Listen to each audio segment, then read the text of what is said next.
Ringing up Graham, Christopher Browell.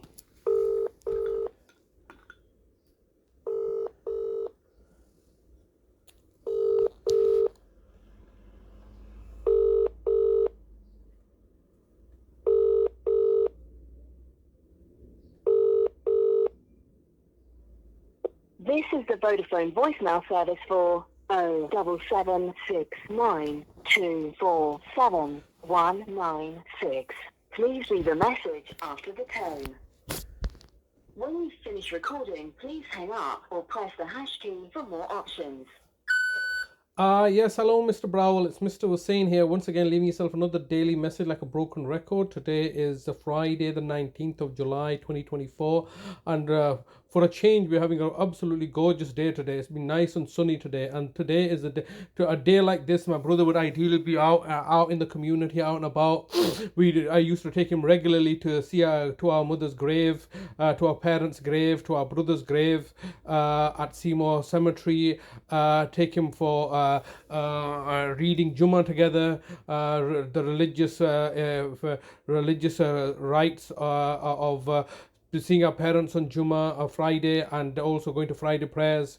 What are you doing? A year later, what have you put him into? You've basically created a private prison for him and unlawfully incarcerating him and detaining him unlawfully, as you are presently doing, and then retrospectively looking to justify that he lacks mental capacity. Clearly, he doesn't lack mental capacity. So, but you feel emboldened to act in this nefarious and vindictive matter because you know the fact that the judges are all in your pockets and you can do as you please, because effectively there is no justice. There are private courts taking place for you to rubber stamp any orders that are in your advantage and to your best agenda by getting the judiciary and the independence of the judges and the judiciary to prostitute out their services. And you've become accustomed to do so, particularly in the family courts, where you have been no doubt our social workers been abducting and kidnapping children in a similar vein as you have now kidnapped my brother, by looking to take them away from the loving, caring families and destroy that family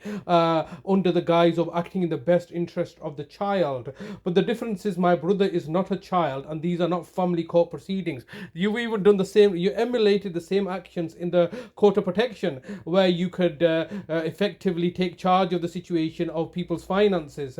But you see the fact that you may have been in charge of his finances unlawfully, illegally, but you have no legal authority to make decisions about where my brother's supposed to reside, what medication my brother's meant to be taking, what kind of treatment he's meant to be under. You have no legal authority to do so, because I'm here.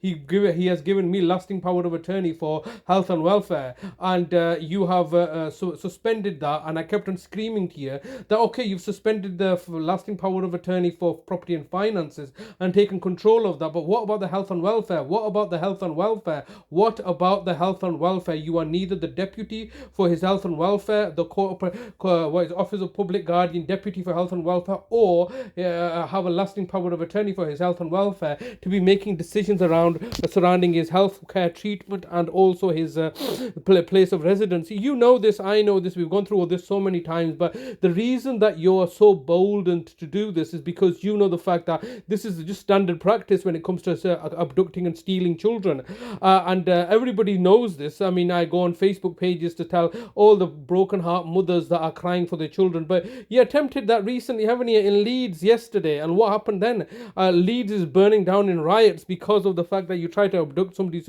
children. You, the authorities, the courts particularly, have granted, no doubt, orders to take children away from their parents, and it's resulted in a riot. The whole city is burning now, isn't it? It's another national shame that's going to happen, that the riots are happening in Leeds as a result of court action by social services. Everybody hates social workers, and the reason that they hate social workers because they're pathological liars, particularly, as you know, in family courts, and particularly in my brother's case. But there is no court proceedings, either. You're just unlawfully detaining my brother in your custody without any legal recourse. You're denying him. What happened to the freedom and liberties? What about protecting vulnerable people's rights? My brother has told you over and over again that I represent him. He's told you that a decade ago, and I remember this in 2014, or over a decade ago, in February 2014, it resulted, through your negligence and neglect, it resulted in him being hospitalized following my unlawful detention and arrest in December 2013. In 2014, he ended up in hospital, and then he's told you over and over again, and you concluded that he has capacity then, so he can be discharged, and you were staging events for me to kill my brother. I've known the fact that you want me to murder my brother. So over a decade ago, you have been always staging events and setting me up to murder my brother. You're gathering all the evidence to ensure the fact that when I do kill him, you're going to say, well, look, it was all his fault, and but I never killed him, did I? And in fact, all that's happened is you've been staged to kill my brother now. This is the reality of it. Just as you have been staged and set up, like you try to frame me, I've framed you for the murder of my brother, Nazem, 10 years ago, for the murder of my mother, for the murder of my father, and now we're just basically